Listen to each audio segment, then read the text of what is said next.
ഇന്ന് ദിവസം 104. ഇന്ന് വായിക്കുന്ന തിരുവചന ഭാഗങ്ങൾ: യോഹന്നാൻ്റെ സുവിശേഷം അദ്ധ്യായം 16, 17, 18. സുഭാഷിതങ്ങൾ അദ്ധ്യായം 6, 12 മുതൽ 15 വരെ തിരുവചനങ്ങൾ. യോഹന്നാൻ എഴുതിയ സുവിശേഷം അദ്ധ്യായം 16. നിങ്ങൾക്ക് ഇടർച്ചയുണ്ടാകാതിരിക്കേണ്ടതിനാണ് ഞാനിതെല്ലാം നിങ്ങളോട് പറഞ്ഞത്. അവർ നിങ്ങളെ സിനഗോഗുകളിൽ നിന്ന് പുറത്താക്കും. നിങ്ങളെ കൊല്ലുന്ന ഏവനും താൻ ദൈവത്തിന് ബലിയർപ്പിക്കുന്നു എന്ന് കരുതുന്ന സമയം വരുന്നു. അവർ പിതാവിനെയോ എന്നെയോ അറിഞ്ഞിട്ടില്ലാത്തതുകൊണ്ട് ഇത് ചെയ്യും. അവരുടെ സമയം വരുമ്പോൾ ഇത് ഞാൻ പറഞ്ഞിരുന്നു എന്ന് നിങ്ങൾ ഓർമ്മിക്കാൻ വേണ്ടി ഞാനിത് നിങ്ങളോട് പറഞ്ഞിരിക്കുന്നു. ഇക്കാര്യങ്ങൾ ആരംഭത്തിലെ നിങ്ങളോട് പറയാതിരുന്നത് ഞാൻ നിങ്ങളോട് കൂടെ ഉണ്ടായിരുന്നത് കൊണ്ടാണ്. പരിശുദ്ധാത്മാവിൻ്റെ പ്രവർത്തനം.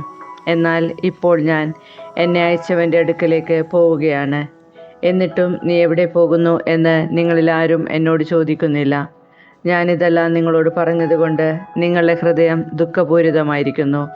എങ്കിലും സത്യം ഞാൻ നിങ്ങളോട് പറയുന്നു, നിങ്ങളുടെ നന്മയ്ക്ക് വേണ്ടിയാണ് ഞാൻ പോകുന്നത്. ഞാൻ പോകുന്നില്ലെങ്കിൽ സഹായകൻ നിങ്ങളുടെ അടുക്കലേക്ക് വരികയില്ല. ഞാൻ പോയാൽ അവനെ നിങ്ങളുടെ അടുക്കലേക്ക് ഞാൻ അയക്കും. അവൻ വന്ന് പാപത്തെക്കുറിച്ചും നീതിയെക്കുറിച്ചും ന്യായവിധിയെക്കുറിച്ചും ലോകത്തെ ബോധ്യപ്പെടുത്തും. അവർ എന്നിൽ വിശ്വസിക്കാത്തതിനാൽ പാപത്തെക്കുറിച്ചും ഞാൻ പിതാവിൻ്റെ അടുക്കിലേക്ക് പോകുന്നതുകൊണ്ടും നിങ്ങൾ ഇനിമേലിൽ എന്നെ കാണുകയില്ലാത്തതുകൊണ്ടും നീതിയെക്കുറിച്ചും ഈ ലോകത്തിൻ്റെ അധികാരി വിധിക്കപ്പെട്ടിരിക്കുന്നതിനാൽ ന്യായവിധിയെക്കുറിച്ചും ബോധ്യപ്പെടുത്തും. ഇനിയും വളരെ കാര്യങ്ങൾ എനിക്ക് നിങ്ങളോട് പറയാനുണ്ട്, എന്നാൽ അവ ഉൾക്കൊള്ളാൻ ഇപ്പോൾ നിങ്ങൾക്ക് കഴിവില്ല. സത്യാത്മാവ് വരുമ്പോൾ നിങ്ങൾ സത്യത്തിൻ്റെ പൂർണ്ണതയിലേക്ക് നയിക്കും. അവൻ സ്വമേധയാ ആയിരിക്കുകയില്ല സംസാരിക്കുന്നത്, അവൻ കേൾക്കുന്നത് മാത്രം സംസാരിക്കും. വരാനിരിക്കുന്ന കാര്യങ്ങൾ ഞാൻ നിങ്ങളെ അറിയിക്കും. അവൻ എനിക്കുള്ളവയിൽ നിന്ന് സ്വീകരിച്ച് നിങ്ങളോട് പ്രഖ്യാപിക്കും. അങ്ങനെ അവൻ എന്നെ മഹത്വപ്പെടുത്തും. പിതാവിനുള്ളതെല്ലാം എനിക്കുള്ളതാണ്.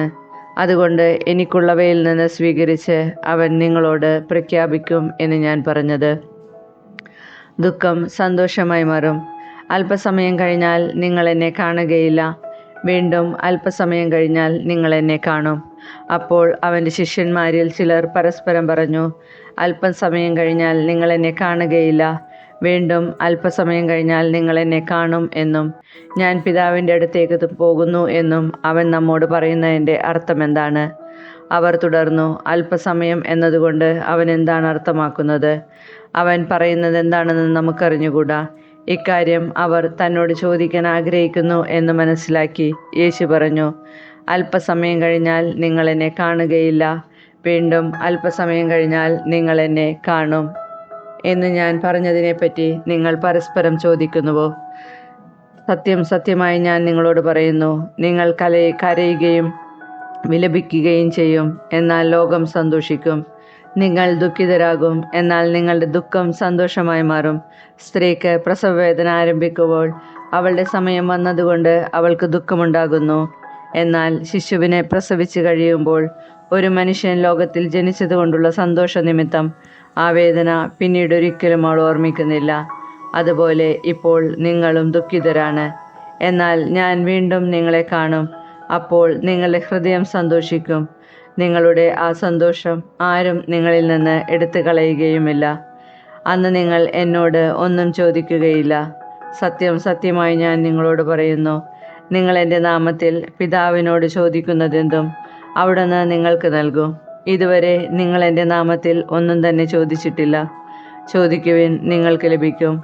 അതുമൂലം നിങ്ങളുടെ സന്തോഷം പൂർണ്ണമാവുകയും ചെയ്യും. ഞാൻ ലോകത്തെ ജയിച്ചിരിക്കുന്നു. ഉപമകൾ വഴിയാണ് ഇതെല്ലാം ഞാൻ നിങ്ങളോട് പറഞ്ഞത്. ഉപമകൾ വഴിയല്ലാതെ ഞാൻ നിങ്ങളോട് സംസാരിക്കുന്ന സമയം വരുന്നു. അപ്പോൾ പിതാവിനെ പറ്റി സ്പഷ്ടമായി ഞാൻ നിങ്ങളെ അറിയിക്കും. അന്ന് നിങ്ങൾ എൻ്റെ നാമത്തിൽ ചോദിക്കും. ഞാൻ നിങ്ങൾക്ക് വേണ്ടി പിതാവിനോട് പ്രാർത്ഥിക്കാം എന്ന് പറയുന്നില്ല, കാരണം പിതാവ് തന്നെ നിങ്ങളെ സ്നേഹിക്കുന്നു.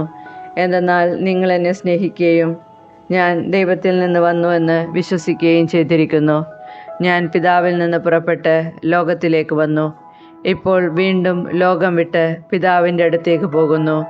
അവൻ്റെ ശിഷ്യന്മാർ പറഞ്ഞു, ഇപ്പോൾ ഇതാ നീ സ്പഷ്ടമായി സംസാരിക്കുന്നു. ഉപമയൊന്നും പറയുന്നുമില്ല. നീ എല്ലാ കാര്യങ്ങളും അറിയുന്നുവെന്നും ആരും നിന്നോട് ചോദിക്കേണ്ട ആവശ്യമില്ലെന്നും ഇപ്പോൾ ഞങ്ങൾ മനസ്സിലാക്കുന്നു. നീ ദൈവത്തിൽ നിന്ന് വന്നുവെന്ന് ഇതിനാൽ ഞങ്ങൾ വിശ്വസിക്കുന്നു. യേശു ചോദിച്ചു, ഇപ്പോൾ നിങ്ങൾ വിശ്വസിക്കുന്നുവോ? എന്നാൽ നിങ്ങൾ ഓരോരുത്തരും തങ്ങളുടെ വഴിക്ക് ചിതറിക്കപ്പെടുകയും എന്നെ ഏകനായി വിട്ടുപോവുകയും ചെയ്യുന്ന സമയം വരുന്നു. അല്ല, അത് വന്നു കഴിഞ്ഞു. എങ്കിലും ഞാൻ ഏകനല്ല, കാരണം പിതാവ് എന്നോട് കൂടെയുണ്ട്. നിങ്ങൾ എന്നിൽ സമാധാനം കണ്ടെത്തേണ്ടതിനാണ് ഞാനിത് നിങ്ങളോട് പറഞ്ഞത്. ലോകത്തിൽ നിങ്ങൾക്ക് ഞെരുക്കമുണ്ടാകും, എങ്കിലും ധൈര്യമായിരിക്കുവിൻ, ഞാൻ ലോകത്തെ കീഴടക്കിയിരിക്കുന്നു. യോഹന്നാൻ എഴുതിയ സുവിശേഷം അധ്യായം 17. ശിഷ്യന്മാർക്കു വേണ്ടി പ്രാർത്ഥിക്കുന്നു. ഇത്രയും പറഞ്ഞതിന് ശേഷം യേശു സ്വർഗത്തിലേക്ക് കണ്ണുകളുയർത്തി പ്രാർത്ഥിച്ചു. പിതാവേ, സമയമായിരിക്കുന്നു. പുത്രൻ അവിടുത്തെ മഹത്വപ്പെടുത്തേണ്ടതിന് പുത്രനെ അങ്ങ് മഹത്വപ്പെടുത്തണമേ. എന്തെന്നാൽ അവിടുന്ന് അവന് നൽകിയിട്ടുള്ളവർക്കെല്ലാം അവൻ നിത്യജീവൻ നൽകേണ്ടതിന് എല്ലാവരുടെയും മേൽ അവന് അവിടുന്ന് അധികാരം നൽകിയിരിക്കുന്നുവല്ലോ. ഏക സത്യദൈവമായ അവിടുത്തെയും അങ്ങയച്ച യേശുക്രിസ്തുവിനെയും അറിയുക എന്നതാണ് നിത്യജീവൻ. അവിടുന്ന് എന്നെ ഏൽപ്പിച്ച ജോലി പൂർത്തിയാക്കിക്കൊണ്ട് ഭൂമിയിൽ അവിടുത്തെ ഞാൻ മഹത്വപ്പെടുത്തി. ആകയാൽ പിതാവേ, ലോകസൃഷ്ടിക്കു മുമ്പ് എനിക്ക് അവിടുത്തോടു കൂടെ ഉണ്ടായിരുന്ന മഹത്വത്താൽ ഇപ്പോൾ അവിടുത്തെ സന്നിധിയിൽ എന്നെ മഹത്വപ്പെടുത്തണമേ. ലോകത്തിൽ നിന്ന് അവിടുന്ന് എനിക്ക് നൽകിയവർക്ക് അവിടുത്തെ നാമം ഞാൻ വെളിപ്പെടുത്തി. അവർ അങ്ങയുടേതായിരുന്നു. അങ്ങ് അവരെ എനിക്ക് നൽകി. അവർ അങ്ങയുടെ വചനം പാലിക്കുകയും ചെയ്തു. അവിടുന്ന് എനിക്ക് നൽകിയതെല്ലാം അങ്ങിൽ നിന്നാണെന്ന് അവർ ഇപ്പോൾ അറിയുന്നു. എന്തെന്നാൽ അങ്ങ് എനിക്ക് നൽകിയ വചനം ഞാൻ അവർക്ക് നൽകി. അവർ അത് സ്വീകരിക്കുകയും ഞാൻ അങ്ങയുടെ അടുക്കൽ നിന്ന് വന്നുവെന്ന് സത്യമായി അറിയുകയും അങ്ങ് എന്നെ അയച്ചുവെന്ന് വിശ്വസിക്കുകയും ചെയ്തു. ഞാൻ അവർക്ക് വേണ്ടിയാണ് പ്രാർത്ഥിക്കുന്നത്, ലോകത്തിന് വേണ്ടിയല്ല. അങ്ങ് എനിക്ക് തന്നവർക്ക് വേണ്ടിയാണ് പ്രാർത്ഥിക്കുന്നത്. എന്തെന്നാൽ അവർ അവിടത്തേക്കുള്ളവരാണ്. എനിക്കുള്ളതെല്ലാം അങ്ങയുടേതാണ്, അങ്ങേക്കുള്ളതെല്ലാം എൻ്റേതും. ഞാൻ അവരിൽ മഹത്വപ്പെട്ടിരിക്കുന്നു. ഇനിമേൽ ഞാൻ ലോകത്തിലല്ല, എന്നാൽ അവർ ലോകത്തിലാണ്. ഞാൻ അങ്ങയുടെ അടുത്തേക്ക് വരുന്നു.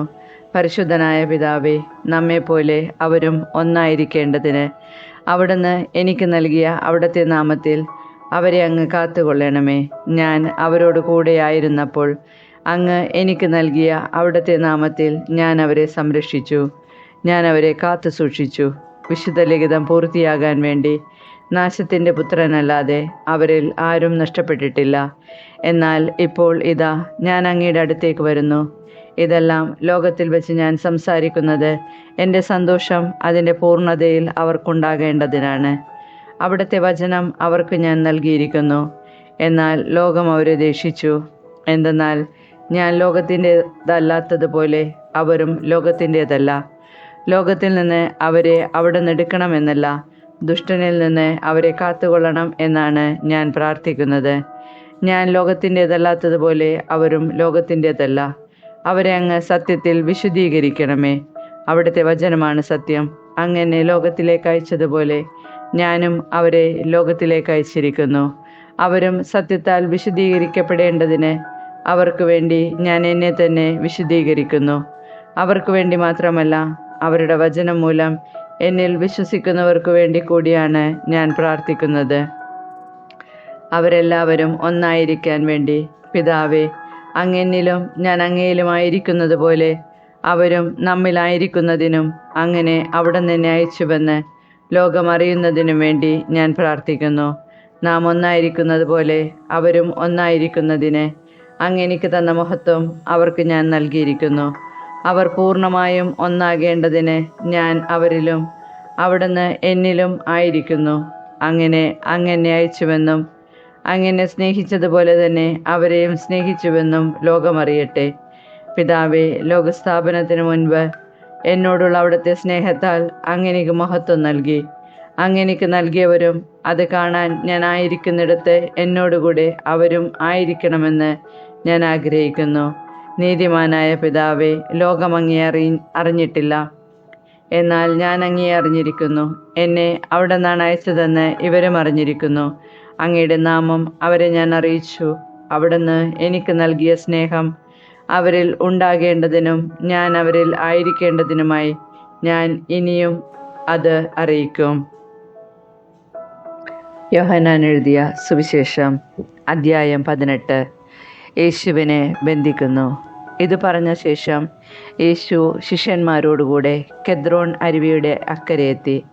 അവിടെ ഒരു തോട്ടമുണ്ടായിരുന്നു. അവനും ശിഷ്യന്മാരും അതിൽ പ്രവേശിച്ചു.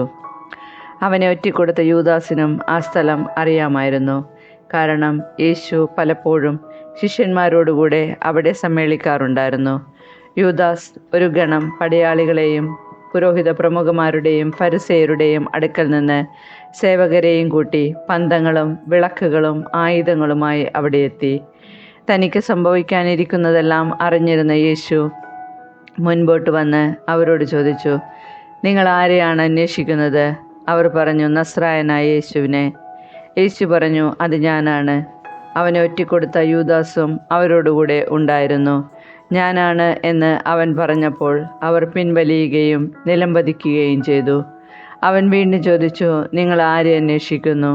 അവർ പറഞ്ഞു, നസ്രായനായ യേശുവിനെ. യേശു പ്രതിവചിച്ചു, ഞാനാണ് എന്ന് നിങ്ങളോട് പറഞ്ഞുവല്ലോ. നിങ്ങൾ എന്നെയാണ് അന്വേഷിക്കുന്നതെങ്കിൽ ഇവർ പൊയ്ക്കൊള്ളട്ടെ. നീ എനിക്ക് തന്നവരിൽ ആരെയും ഞാൻ നഷ്ടപ്പെടുത്തിയില്ല എന്ന് അവൻ പറഞ്ഞ വചനം പൂർത്തിയാകാൻ വേണ്ടിയായിരുന്നു ഇത്.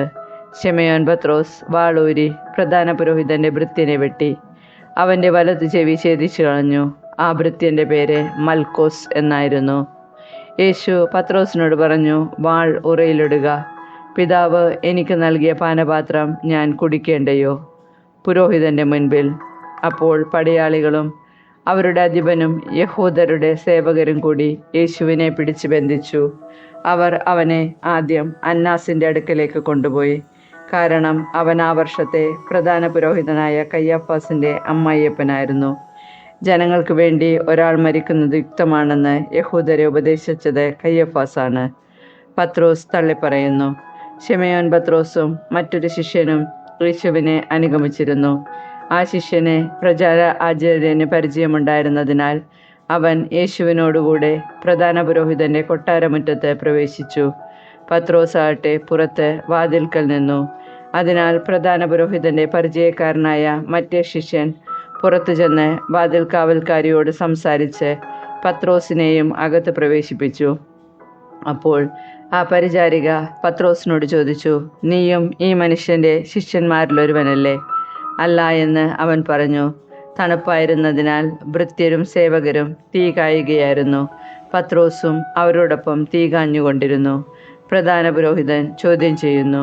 പ്രധാന പുരോഹിതൻ യേശുവിനെ അവൻ്റെ ശിഷ്യരെയും പ്രബോധനത്തെയും കുറിച്ച് ചോദ്യം ചെയ്തു. യേശു മറുപടി പറഞ്ഞു, ഞാൻ പരസ്യമായിട്ടാണ് ലോകത്തോട് സംസാരിച്ചത്. എല്ലാ യഹൂദരും ഒരുമിച്ച് കൂടുന്ന സിനഗോഗിലും ദേവാലയത്തിലുമാണ് എപ്പോഴും ഞാൻ പഠിപ്പിച്ചിട്ടുള്ളത്. രഹസ്യമായി ഞാനൊന്നും സംസാരിച്ചിട്ടില്ല. എന്നോട് ചോദിക്കുന്നത് എന്തിന്? ഞാൻ പറഞ്ഞത് എന്താണെന്ന് അത് കേട്ടവരോട് ചോദിക്കുക. ഞാൻ എന്താണ് പറഞ്ഞതെന്ന് അവർക്കറിയാം. അവൻ ഇത് പറഞ്ഞപ്പോൾ അടുത്തു നിന്നിരുന്ന സേവകന്മാരിലൊരുവൻ, ഇങ്ങനെയാണോ പ്രധാന പുരോഹിതനോട് മറുപടി പറയുന്നത് എന്ന് ചോദിച്ചുകൊണ്ട് യേശുവിനെ അടിച്ചു. യേശു അവനോട് പറഞ്ഞു, ഞാൻ പറഞ്ഞത് തെറ്റാണെങ്കിൽ അത് തെളിയിക്കുക. ശരിയാണ് പറഞ്ഞതെങ്കിൽ എന്തിനു നീ എന്നെ അടിക്കുന്നു? അപ്പോൾ അന്നാസ് യേശുവിനെ ബന്ധിച്ച് കയ്യഫാസിൻ്റെ അടുക്കലേക്ക് അയച്ചു. പത്രോസ് വീണ്ടും തള്ളിപ്പറയുന്നു. ശിമയോൻ പത്രോസ് തീ കാഞ്ഞുകൊണ്ട് നിൽക്കുകയായിരുന്നു. അപ്പോൾ അവർ അവനോട് ചോദിച്ചു, നീയും അവൻ്റെ ശിഷ്യന്മാരിൽ ഒരുവനല്ലേ? അല്ല എന്നവൻ തള്ളിപ്പറഞ്ഞു. പ്രധാന പുരോഹിതന്റെ ഭൃത്യരിലൊരുവനും പത്രോസ് ചെവി ഛേദിച്ചവൻ്റെ ചാർച്ചക്കാരനുമായ ഒരുവൻ അവനോട് ചോദിച്ചു, ഞാൻ നിന്നെ അവനോടുകൂടെ തോട്ടത്തിൽ കണ്ടതല്ലേ? പത്രോസ് വീണ്ടും തള്ളിപ്പറഞ്ഞു. ഉടനെ കോഴി കൂവി. പീലാത്തോസിൻ്റെ മുൻപിൽ യേശുവിനെ അവർ കയ്യഫാസിൻ്റെ അടുത്ത് നിന്ന് പ്രത്തോറിയത്തിലേക്ക് കൊണ്ടുപോയി. അപ്പോൾ പുലർച്ചെയായിരുന്നു. അശുദ്ധരാകാതെ പെസഹ ഭക്ഷിക്കേണ്ടതിനാൽ അവർ പ്രത്തോറിയത്തിൽ പ്രവേശിച്ചില്ല. അതിനാൽ പീലാത്തോസ് പുറത്ത് അവരുടെ അടുക്കൽ വന്ന് ചോദിച്ചു, ഈ മനുഷ്യനെതിരെ എന്താരോപണമാണ് നിങ്ങൾ കൊണ്ടുവരുന്നത്? അവർ പറഞ്ഞു, ഇവൻ തിന്മ പ്രവർത്തിക്കുന്നില്ലെങ്കിൽ ഞങ്ങൾ ഇവനെ നിനക്ക് ഏൽപ്പിച്ചു തരികയില്ലായിരുന്നു. പീലാത്തോസ് പറഞ്ഞു, നിങ്ങൾ തന്നെ അവനെ കൊണ്ടുപോയി നിങ്ങളുടെ നിയമമനുസരിച്ച് വിധിച്ചുകൊള്ളുവേൻ. അപ്പോൾ യഹൂദർ പറഞ്ഞു, ആരെയും വധിക്കുന്നതിന് നിയമം ഞങ്ങളെ അനുവദിക്കുന്നില്ല. ഏതു വിധത്തിലുള്ള മരണമാണ് തനിക്ക് വരാനിരിക്കുന്നതെന്ന് സൂചിപ്പിച്ചുകൊണ്ട് യേശു പറഞ്ഞ വചനം പൂർത്തിയാകാനാണ് ഇത് സംഭവിച്ചത്. പീലാത്തോസ് വീണ്ടും പ്രത്തോറിയത്തിൽ പ്രവേശിച്ച് യേശുവിനെ വിളിച്ച് അവനോട് ചോദിച്ചു, നീ യഹൂദരുടെ രാജാവാണോ? യേശു പ്രതിപദിച്ചു, നീ അത് സ്വയമേവ പറയുന്നതോ അതോ മറ്റുള്ളവർ എന്നെപ്പറ്റി നിന്നോട് പറഞ്ഞതോ? പീലാത്തോസ് പറഞ്ഞു, ഞാൻ യഹൂദനല്ലല്ലോ. നിന്റെ ജനങ്ങളും പുരോഹിത പ്രമുഖന്മാരുമാണ് നിന്നെ എനിക്ക് ഏൽപ്പിച്ചു തന്നത്. നീ എന്താണ് ചെയ്തത്? യേശു പറഞ്ഞു, എൻ്റെ രാജ്യം ഐഹികമല്ല. ആയിരുന്നെങ്കിൽ ഞാൻ യഹൂദർക്ക് ഏൽപ്പിക്കപ്പെടാതിരിക്കാൻ എൻ്റെ സേവകർ പോരാടുമായിരുന്നു. എന്നാൽ എൻ്റെ രാജ്യം ഐഹികമല്ല. പീലാത്തോസ് ചോദിച്ചു, അപ്പോൾ നീ രാജാവാണ് അല്ലേ? യേശു പ്രതിവചിച്ചു, നീ തന്നെ പറയുന്നു ഞാൻ രാജാവാണെന്ന്. ഇതിനു വേണ്ടിയാണ് ഞാൻ ജനിച്ചത്. ഇതിനു വേണ്ടിയാണ് ഞാൻ ഈ ലോകത്തിലേക്ക് വന്നതും, സത്യത്തിന് സാക്ഷ്യം നൽകാൻ. സത്യത്തിൽ നിന്നുള്ളവൻ എൻ്റെ സ്വരം കേൾക്കുന്നു. പീലാത്തോസ് അവനോട് ചോദിച്ചു, എന്താണ് സത്യം? മരണത്തിന് വിധിക്കപ്പെടുന്നു. ഇത് ചോദിച്ചിട്ട് അവൻ വീണ്ടും യഹൂദരുടെ അടുത്തേക്ക് ചെന്ന് അവരോട് പറഞ്ഞു, അവനിൽ ഒരു കുറ്റവും ഞാൻ കാണുന്നില്ല. എന്നാൽ പെസഹ ദിവസം ഞാൻ നിങ്ങൾക്കൊരുവനെ സ്വതന്ത്രനായി വിട്ടുതരുന്ന പതിവുണ്ടല്ലോ. അതിനാൽ യഹൂദരുടെ രാജാവിനെ ഞാൻ നിങ്ങൾക്ക് വിട്ടുതരട്ടെയോ? ഈ മനുഷ്യനെ അല്ല, ബറാബാസിനെ എന്ന് അവർ ഉച്ചത്തിൽ വിളിച്ചു പറഞ്ഞു. ബറാബാസ് കൊള്ളക്കാരനായിരുന്നു. സുഭാഷിതങ്ങൾ അധ്യായം 6 12 മുതൽ 15 വരെ തിരുവചനങ്ങൾ. നിർഗുണനായ ദുഷ്ടൻ കുടില സംസാരവുമായി ചുറ്റി നടക്കുന്നു. അവൻ കണ്ണുകൊണ്ട് അടയാളം കാട്ടുകയും കാലുകൊണ്ട് തോണ്ടുകയും വിരലുകൊണ്ട് ചൂണ്ടിക്കാട്ടുകയും ചെയ്യുന്നു.